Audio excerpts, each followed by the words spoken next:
Welcome to the celebration of Yogacharinis. The Indian Yoga Association, IYA, represents a historic effort to bring together all yoga traditions in pursuit of the common goal of spreading the message of yoga. The theme of this year's International Day of Yoga is Women Empowerment.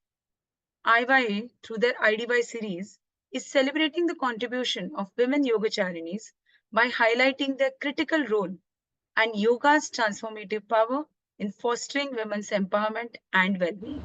Today's session is called Women Rise to Your Potential. It will be conducted by Garimaji, the founder of the Swasth Institute. Much gratitude to the Indian Yoga Association for giving this opportunity. If you're a woman tuning into this session, by most external metrics, you're empowered. It means that you're fluent in English, well educated.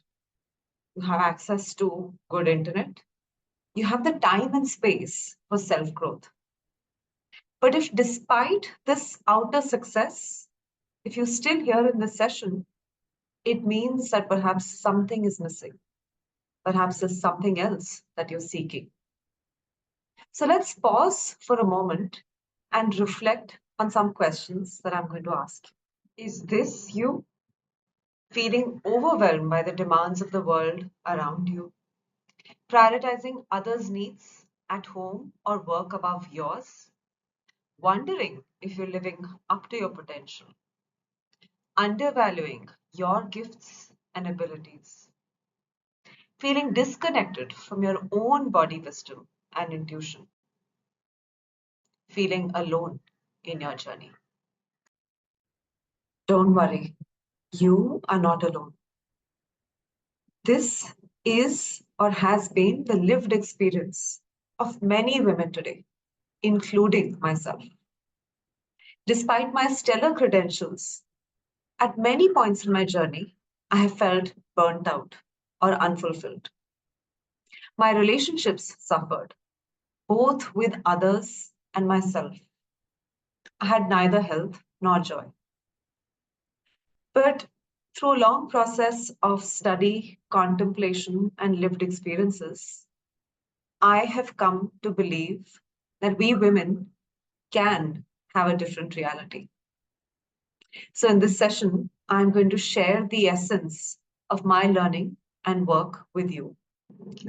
By the end of this session, you will have the beginnings of a new vision, a destination for you to be, a path, an approach to get there, and a process to walk the path. To get there, in this session, you will see challenges with the current approach to women's empowerment. Whether or not we've been consciously thinking about this or not, there are certain beliefs that run subconsciously that we are going to look at today. We will also see a new wholesome and easeful approach to empowerment. What can a different way look like? And then you will see where are you currently placed in this above new, wholesome, and easeful paradigm. You will also see how is it that your past shows up in your present life. So whether or not, again, we were aware of it, our past conditioning, context, patterns, and beliefs all show up in the present and therefore create our future. So we'll become more aware of that as women. What are some of these common patterns that are governing our life? And then with this awareness, you can step out of old limiting beliefs, tune into your inner wisdom, and start to get a glimpse of what it might be to rewrite the story of your life in the future. To make the most of this session, you don't need a yoga mat. We're not going to be doing a physical practice today, but we will be being in yoga. So instead of doing yoga, we will be in yoga, which means to be in union with, in harmony with ourselves, so that we can understand ourselves. And for that, I invite you to bring out a pen and a few pieces of paper. I invite you to join me with an invocation so that we can set the tone and the intention for today's session. I'm going to share on the screen these words. Ya Devi Sarvabhuteshu Shakti Rupena Samsthita Namastasye Namastasye Namastasye Namo Namaha. So we'll start with bowing to the goddess that lives in all in the roop of Shakti. I invite you to say these words after me. So let's take a few moments to ground ourselves, taking our attention inwards, connecting to our breath.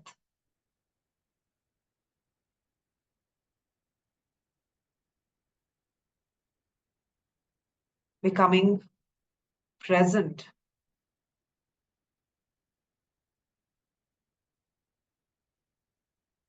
And now I'll say these words that you can repeat after me. Ya Devi Sarvabhuteshu Shaktirupena Samsthita Namastasye Namastasye Namastasye Namo Namaha. Ya Devi Sarvabhuteshu Shaktirupena Samsthita Namastasye Namastasye Namastasye Namo Namaha. One last time. Ya Devi Sarvabhuteshu Shaktirupena Samsthita Namastasye Namastasye Namastasye Namo Namaha.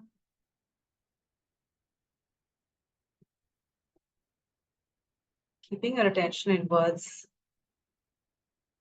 let the energy of these words spread through every cell of your body.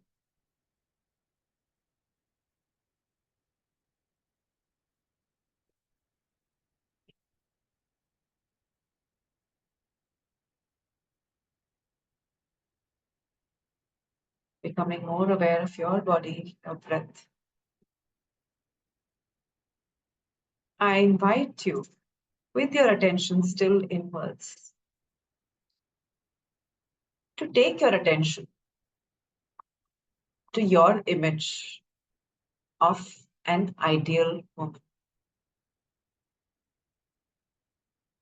So let an image pop up for you.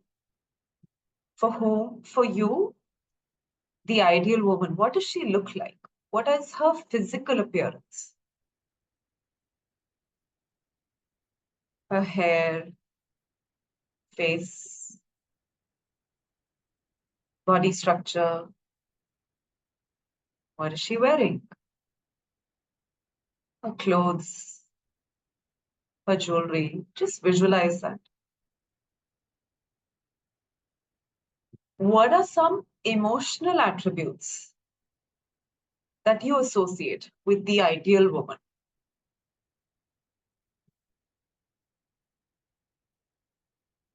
What is her personality like? What are her qualities?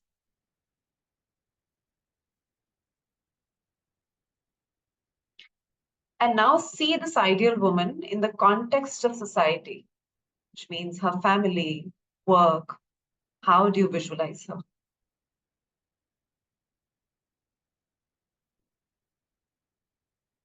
What makes her ideal? Visualize as many details as you can.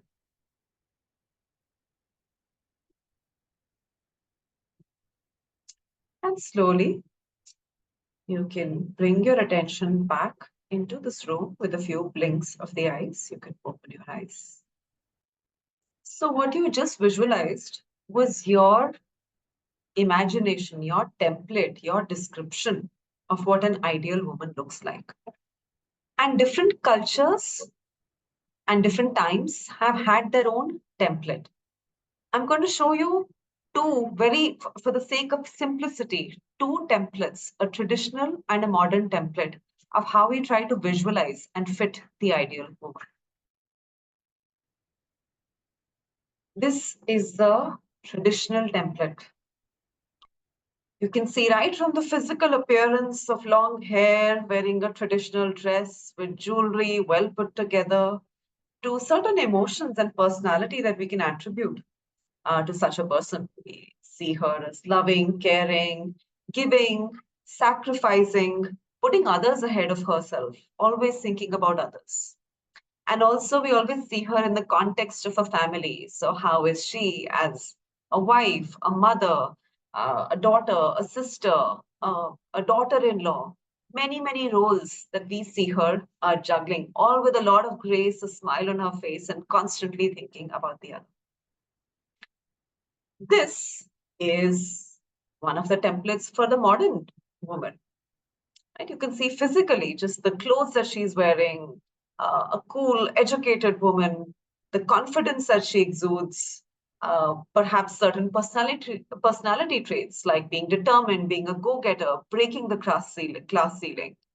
And yes, she takes care of her family, but we also see her leading teams, companies, and bringing in other people as required to take care of the home. So there are many, many different definitions, but for the sake of simplicity, I'm oversimplifying this perhaps, but the idea is to make a point of contrast, the traditional and the modern. So if you can take a moment to reflect, where on this spectrum do you fit in the traditional and modern with respect to your family, work, your physical appearance, your emotional attributes?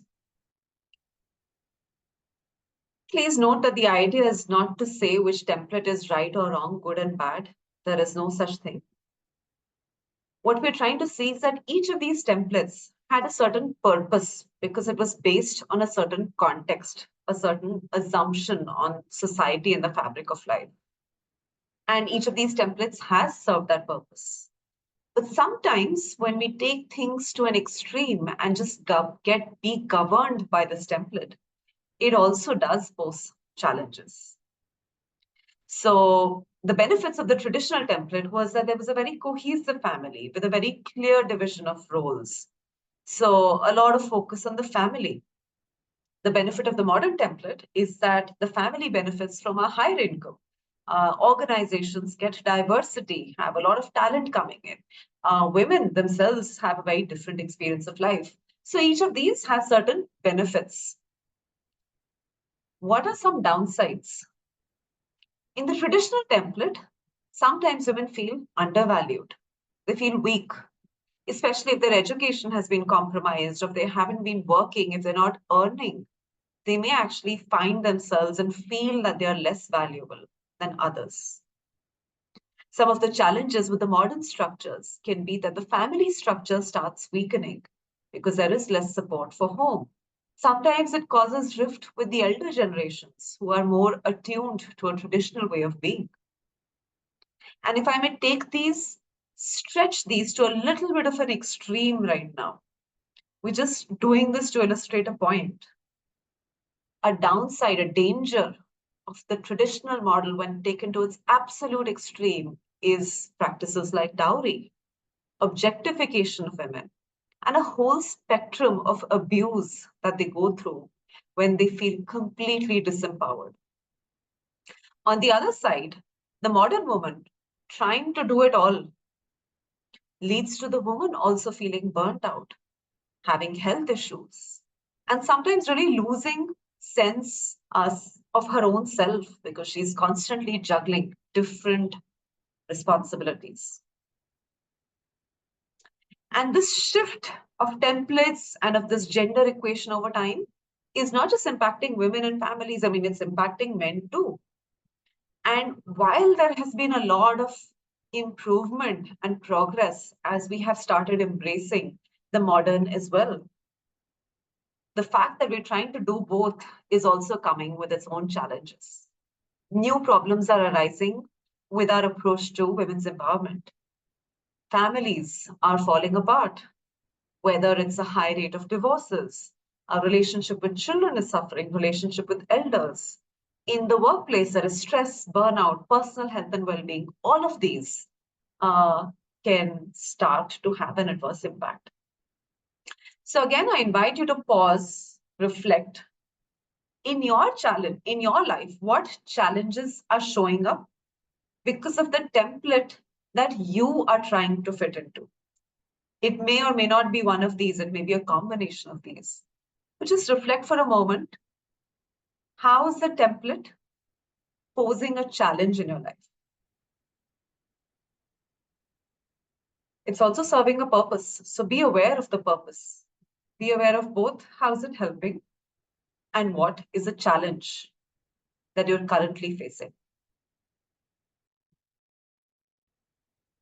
Can we pause and consider the possibility that right now we may be addressing the symptom and not the root cause, trying to fix the leaves without making the soil healthy? Because the fact is, like I said earlier, while we are empowered as women, there are challenges also that are coming up.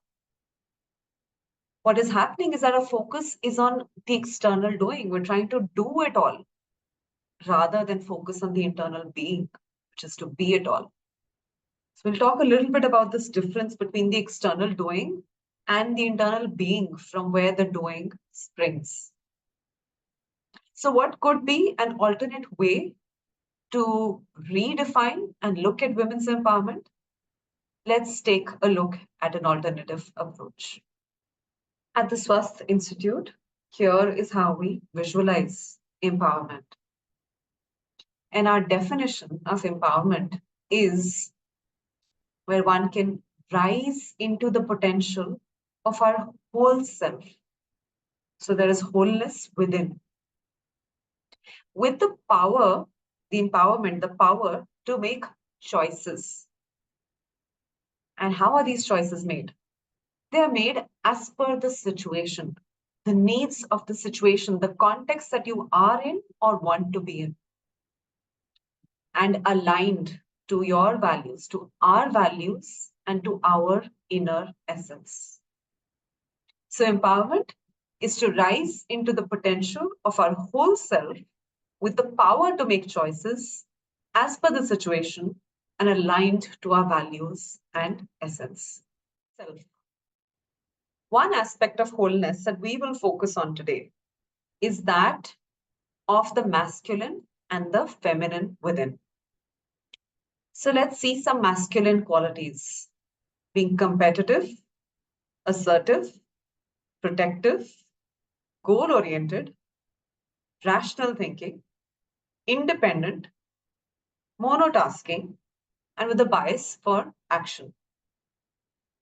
Let's see some feminine qualities: collaborative, receptive, nurturing, relationship-oriented, intuitive feeling, interdependence, multitasking, and bias for flow. So take a moment to just look at how each of these are two sides of the same spectrum. There are other paradigms as well, other ways to look at our wholeness.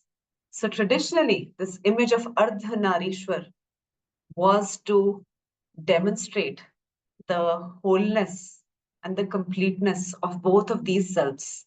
Each of us has these two selves. It's not a division between male and female. All of us have a masculine and a feminine. And that is empowerment. When we are in our whole self, when we have the ability to be masculine, we have the ability to be feminine.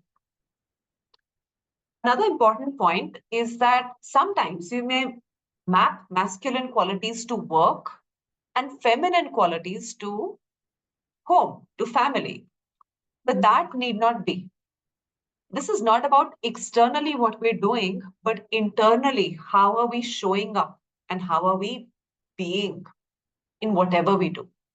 So whether it's at the workplace or whether it's at in the family, one can be protective or nurturing, goal-oriented or relationship-oriented. So these are modes of being that can be applied to men and women and to any kind of work as well. Now, the challenge is that any of these, either the masculine or the feminine, when you take it to the extreme, again, there are challenges. So, masculine qualities and feminine qualities, let's see what happens. The extreme of masculine can lead to a very narrow, short term focus because the idea is to be competing, right, to protecting, and to very, very quickly do things rather than pause and flow.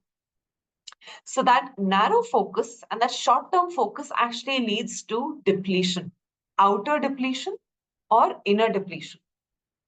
A lot of the challenges that we're seeing in the world today, even with respect to climate change, have happened because of an excessive masculine energy. We're thinking about maximizing the solo and not necessarily everything.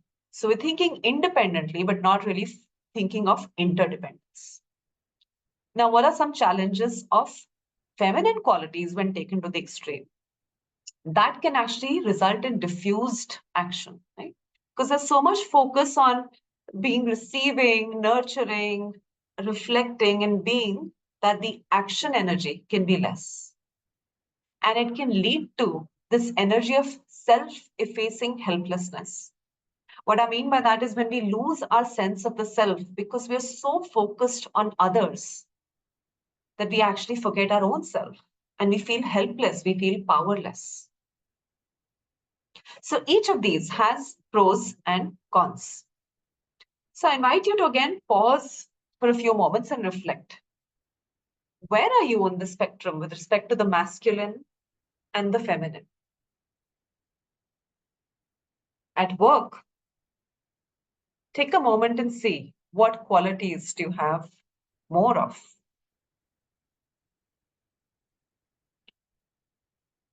How are you at home? And again, you need not be toggling between one of these two states. You can have some of the masculine, some of the feminine, but just take a moment to reflect. Where are you?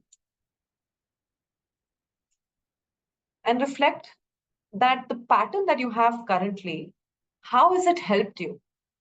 It became a pattern for a reason. It has served you in the past, and maybe it's serving you today as well. So see this and reflect which of these qualities is helping you and how.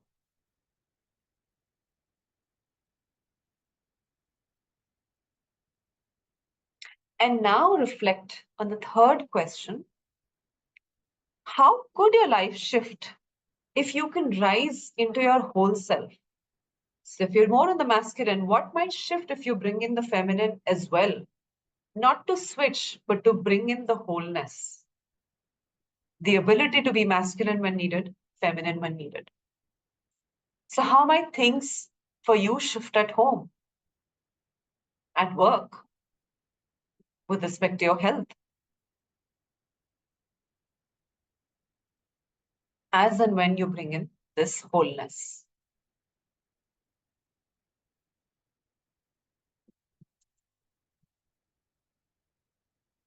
Okay.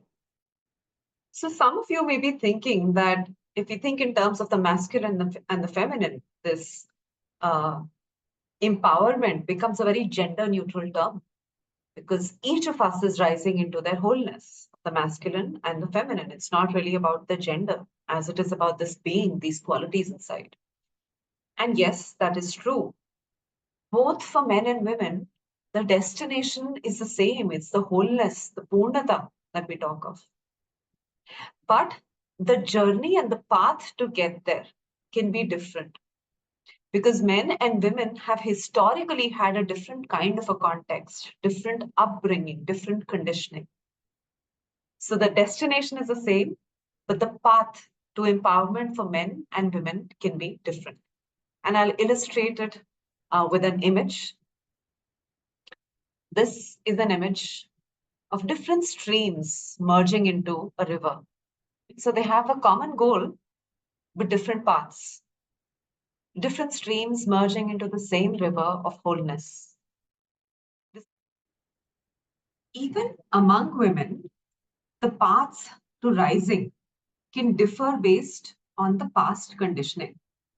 So all women are not the same. We've all had very, very different upbringing, context, conditioning. So based on that, we will each have, again, our own unique journey and our own path to rising. So let's take an example. If you have been primarily been of a feminine nature and also nurtured like that, one of those two has been strong, then what is likely to come up as a pattern is that you might prioritize others a lot more above your own needs. You may be doubting your potential and abilities and never feeling good enough, whether it's at home or whether it's at work. And this point is very important, that whether at home or work. So again, it has nothing to do with work or home, the doing. But if that's the being that I've been in, that I've been so much on nurturing others, I've not nurtured myself, these are patterns that are likely to come up. This is like sanskaras. This is years and years of conditioning, not just for us, but the generations before us. And today there is a talk of generational, intergenerational trauma.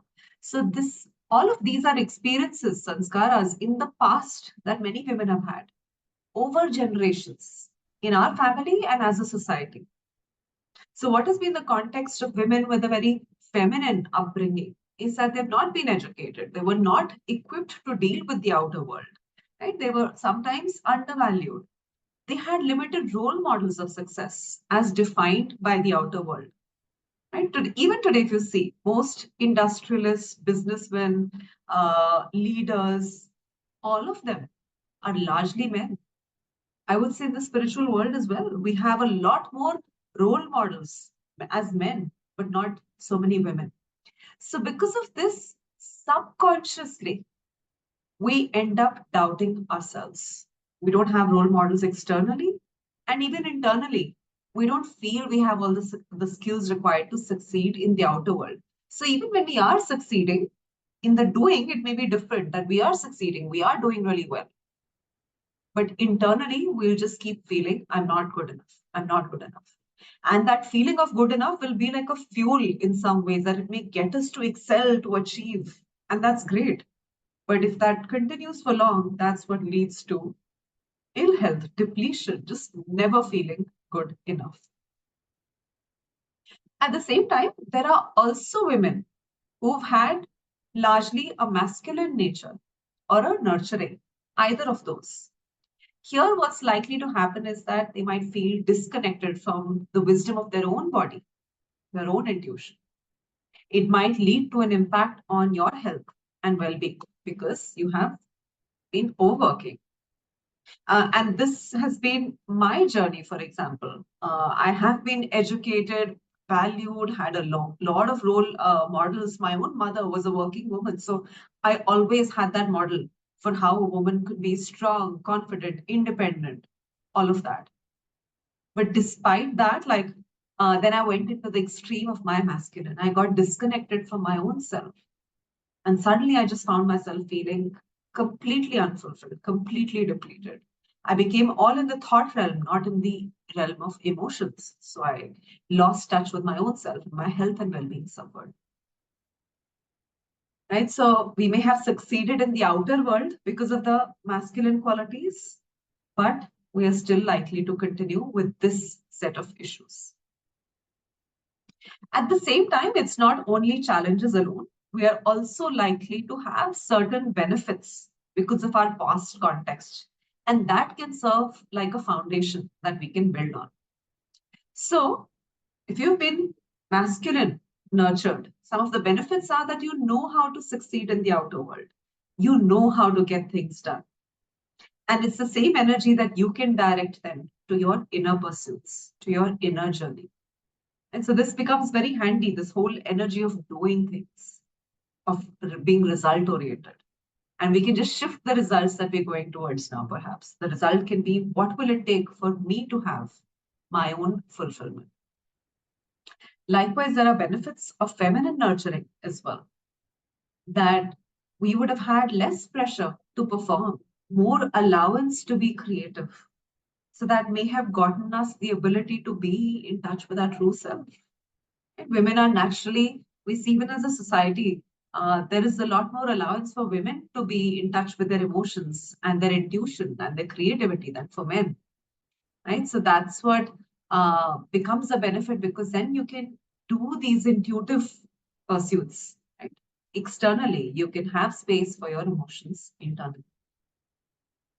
So I invite you with this overarching, some thinking, some thoughts to get started. Again, reflect for yourself. What has been your past conditioning? Largely masculine, largely feminine. Where have you been? It could have been your nature, it could have been how you've been nurtured, how you grew up, seeing the influences around you. And when you reflect on where you have been on the spectrum, what are the challenges that you need to overcome?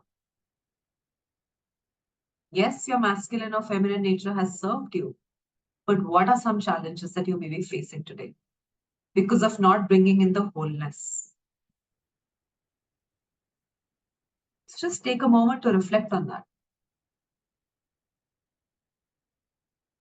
And also reflect on what are some benefits of your upbringing, of your natural nature. How can you leverage those in your journey of rising into your whole self, of true empowerment?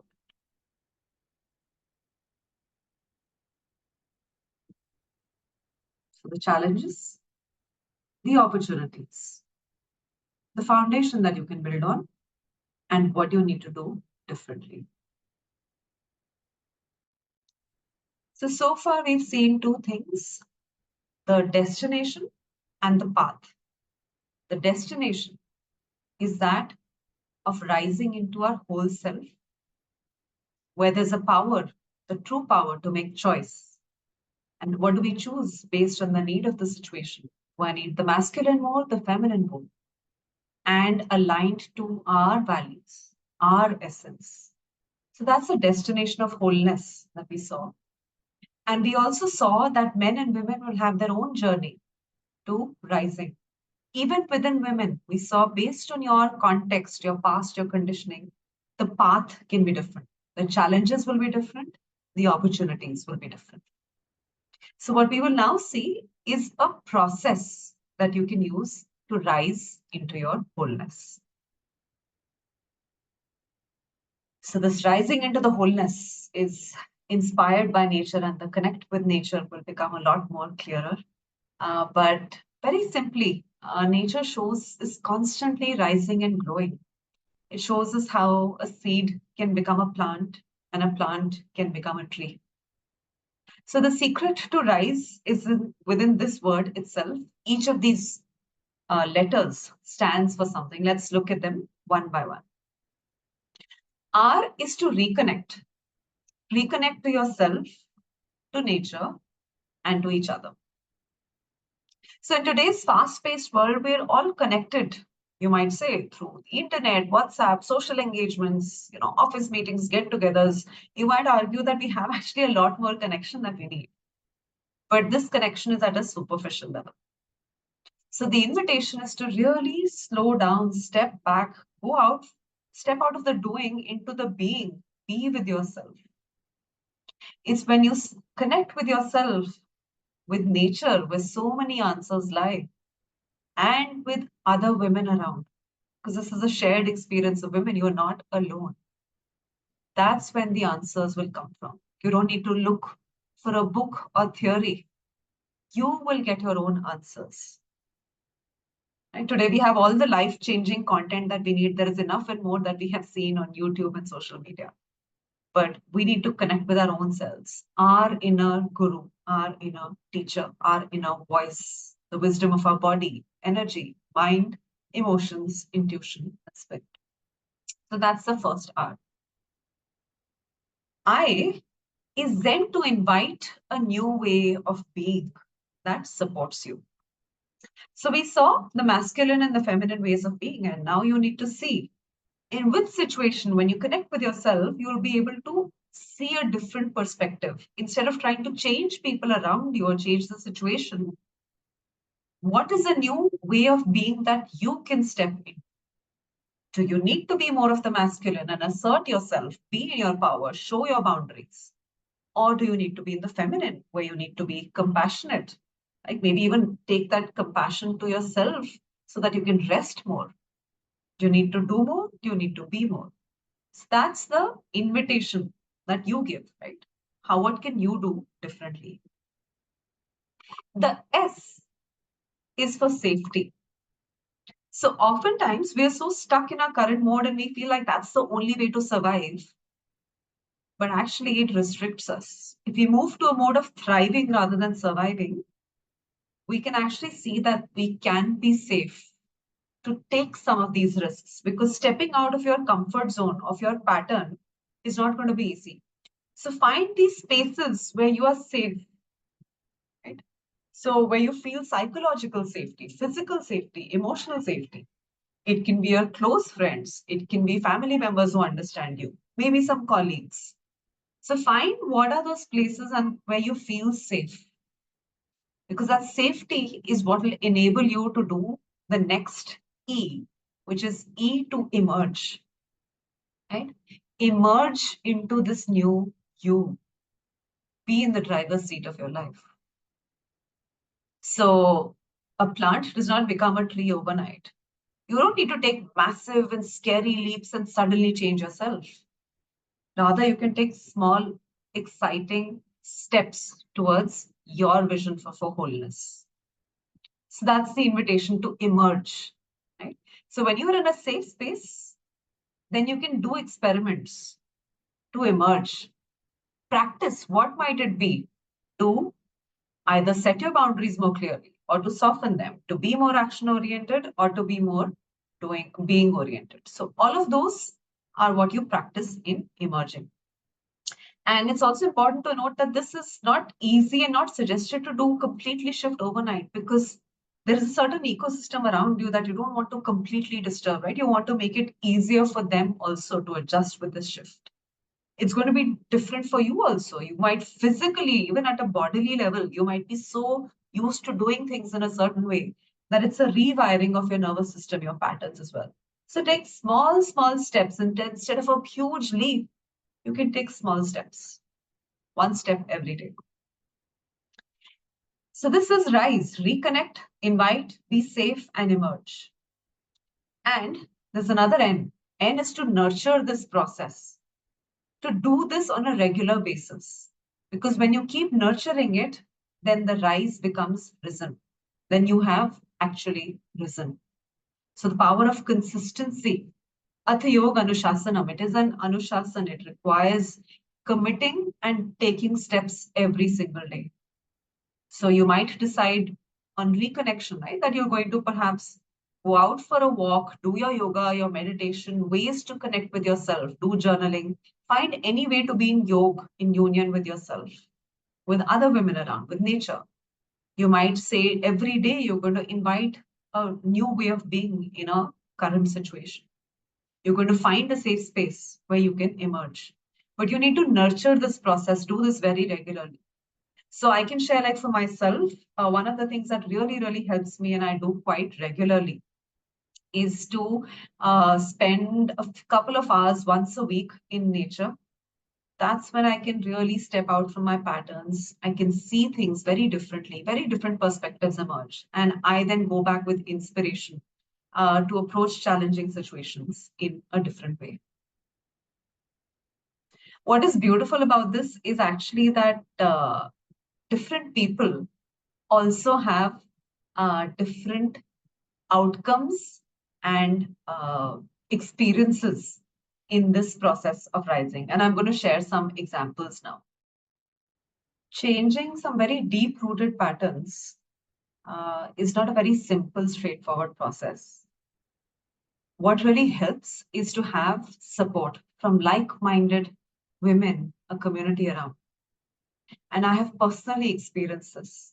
So, based on my experience of working with my own self and many, many women, at Swasth, we created a 3-month journey called Rise to enable women to actually undertake this journey with a lot more ease and joy.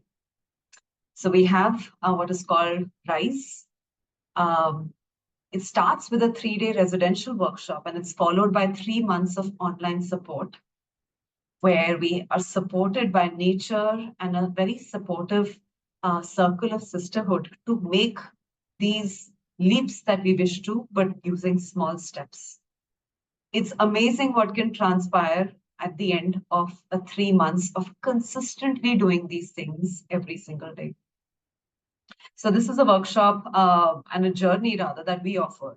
And I'm going to share some of the learnings of participants, but some takeaways, some things that people have said is that, they've realized that they are not here to live by other standards, not to follow blindly this template that we talked of. Can we create our own standards, our own path to rising? Can I listen to my inner voice, the inner wisdom? Have experienced this. Many people have said that they've experienced safety, a safe space to feel lost, because yes, we will feel lost initially when we are not our old self. It might be a space where we don't know what to do, but it helps to have safety of other women of nature around. A safety that enables us to explore, right? Explore what's really happening in the present and to envision a completely different future. And I have been amazed by the kind of stories and journeys that have transpired in 3 months of RISE. A few examples I want to share is one is of a single mother who was working so hard towards providing for her teenage son, providing the best and, making sure that he had a good experience in life. But in working so hard, what was suffering was her relationship with him. The very thing that she wanted to strengthen was getting suffered. And she realized that even if she excels in all her professional pursuits, she realized that until that feminine side of that nurturing of that son, with that son is incomplete, she will not feel whole. And so she decided to spend a lot more time finding common interests, connecting with her son. And that beautifully gave her so much joy to then start, which then started impacting her health, and she could do different things for her. And that's one example. Another example on the other side is of someone who had been extremely in the feminine. She had given all of herself and become so powerless in her marriage, in her family situation, that she was constantly taking care of others, and she felt very, very undervalued. She felt that she was not appreciated and she was only put down for everything. And she decided that she is not going to put herself down anymore. There is no point of fighting with her family. Rather, she said, I need to learn how to value my own self. And for that, she actually started going out and offering her skills, her gifts to people, doing a lot of different workshops, whether it's on connection to nature, mandala, art, a talk on women's empowerment. She started doing so many different things and started saying, okay, I now need to also start working so that I feel independent, so that my sense of self-worth increases and I don't feel powerless in the situation. Another journey that comes to my mind is a colleague of mine, in fact, who had switched from the corporate sector and had been at Swasth and had had such a beautiful journey of rising. Again, shifting out from the corporate and coming here. But she realized after spending a couple of years here that now she wants to rise even more. And she actually started listening to her calling of working with children. And I'm so glad to say that today she's taking that leap to actually become an entrepreneur, to work with children and to explore that interest. So that's another beautiful story that's very, very close to my heart. So I guess the idea is for you to know that there are different paths. We as women are also not going to have the same journey, and there is no one right template. It is about what is right for you. And you decide that based on your essence, right? Your context, your values, and the challenges that you're facing today. So we will now step into a guided meditation reflection for you to reflect on your rise journey for yourself. But before I do that, I'm going to share a brief summary of what we've discussed so far. So we've seen that yoga is about internal empowerment, not seeking power by doing a lot of different things, right? To be internally whole. So it's not about doing it all, but rather being it all, that ability to be who we need to be. So empowerment is to rise into the potential of our whole self with the power to make choices as per the situation and aligned to our values and our essence. And we also saw that there's no one template to rise. Each of us can create our own unique path. But we saw a common process of RISE: reconnection, invitation, safety, and emergence. And when you keep nurturing this process, then the RISEN becomes risen. Then we have risen. So we will now start bringing the session to a wrap, but we'll do a guided reflection process for you to put it all together. I invite you to have a paper and a pen with you for that process. And as I ask you certain questions, you may wish to write those down. So for this reflection, we are going to seek inspiration from nature again.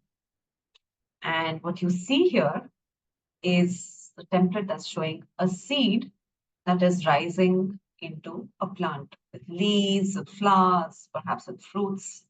And this is the soil. And these inputs are denoting certain inputs that the seed gets, right?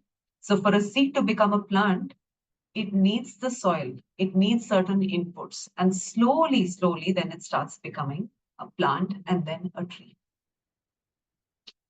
So the way we look at rise in this context is the reconnection, with myself. Right? When we reconnect with ourselves, then we know what is the seed that we're really trying to plant.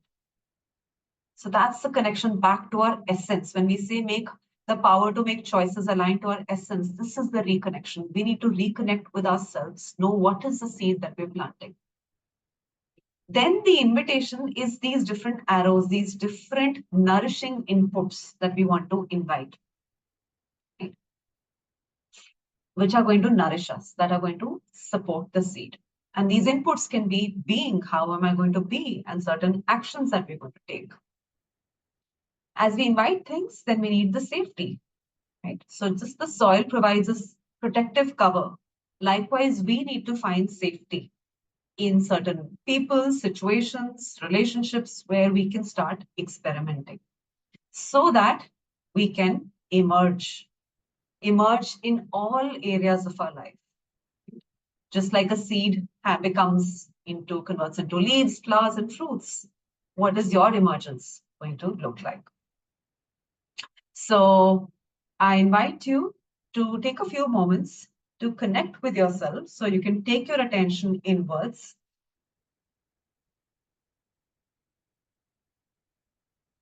Take a few deep breaths, breathing in and out slowly.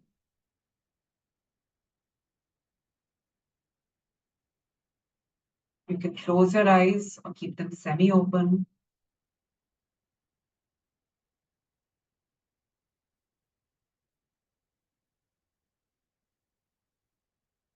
And I'm going to set the intention for our time together with this mantra. You can listen and repeat silently. We chant Purnamada, the wholeness. Om Purnamada Purnamidam Purnat Purnamudachyate Purnasya Purnamadaya Purnamevavashishyate. Om Shanti Shanti Shanti.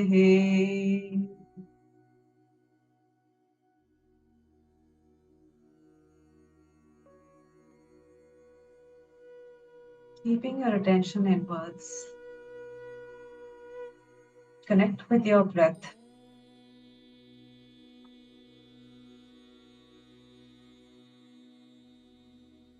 Feel your body in the present moment.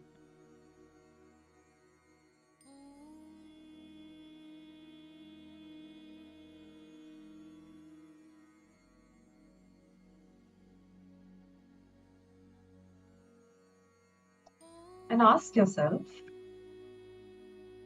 beneath all the different dreams, wishes, aspirations that you have for your future,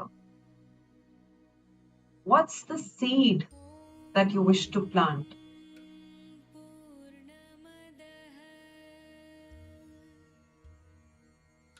In one word or one phrase or a visual, ask yourself, what's the essence of the seed that you wish to plant for your new future? How do you wish to be underneath all you're doing?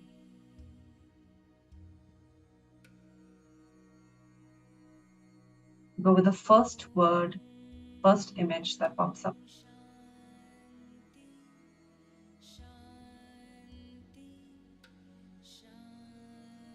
And as you see yourself planting the seed, ask yourself, what are the different inputs that you need to give to yourself?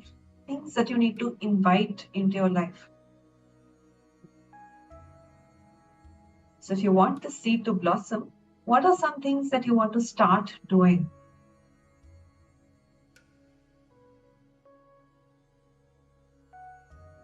What are things that you want to stop doing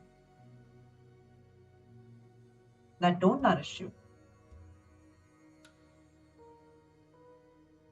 What are certain things that you can do on a regular basis to nourish yourself?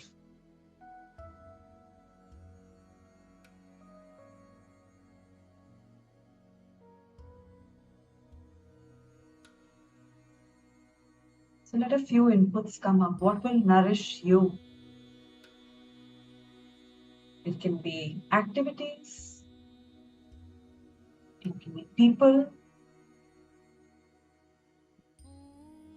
can be situations you want to be in, and also things that you can do all by yourself, where you're not dependent on anyone. So what will you do, not do, or do differently? Kartum, akartum, anitha kartum.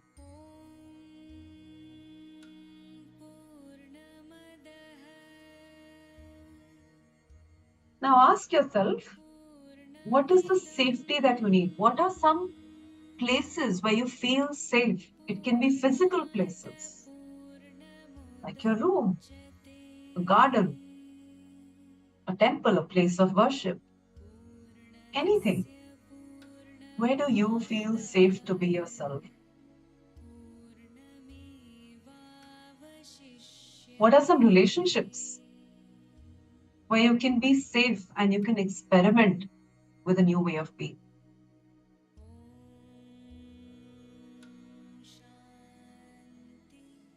People at work, your family, some friends. Where can you be you and experiment with different things? So that's a safety that you want to invite and spend time with or in. And finally, ask yourself, how might life look different as you emerge into your wholeness? So see the different areas of your life and see what could shift and be different. What are the flowers that can bloom? So how can your home and relationships there be different?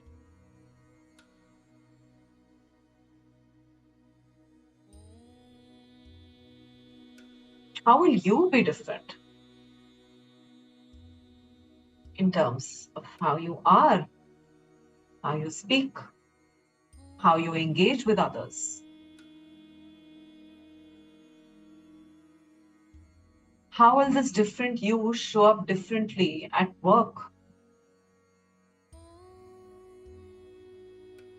So don't be bound by any limits. Allow yourself to explore wildly impossible possibilities.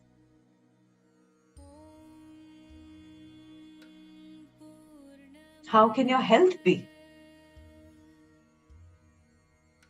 When you are your whole self, physically, mentally.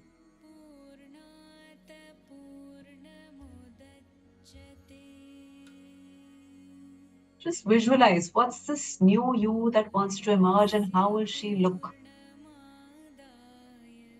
How will she be? How will she talk? How will people experience her?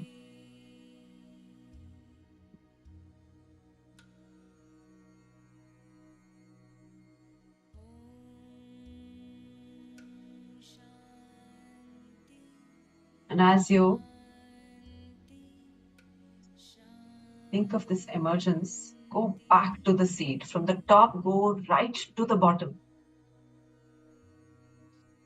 Everything that you wish to blossom will happen when you go back to the seed, the essence. You invite energies that will nourish it. You give it the safety.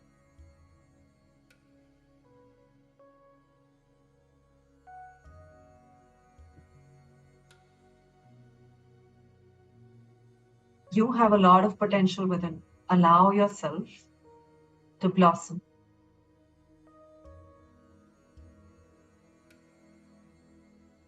In your own time, you can come back into the space, put this video on pause, and on this template that you see, you can replicate this on paper, write all the things that different came to you.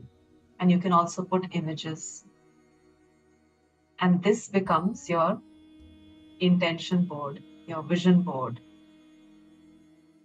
what you're committed to. So take your time to complete this. Thank you so much for the time, for the trust. And if you wish to seek any support from the Swasth Institute at any point of time in your journey, we'd be very, very glad to walk this with you. Our work is to allow and enable everyone to step into the full potential and experience this fulfillment, this wholeness in all aspects of life. To have a healthy body, abundant energy, mental clarity, emotional stability, purpose, and inner joy in all aspects, whether it's the professional, the personal, or the societal. And a range of tools are available to do this work, whether it's working with food, emotions, movement and relaxation, science and philosophy, nature's wisdom. We offer all of these different tools through group workshops, retreats, and one-on-one sessions for you to enable, for you to take this journey. So if you wish to contact us at any point of time, here are our contact details. And this is a web page with a link to all our workshops.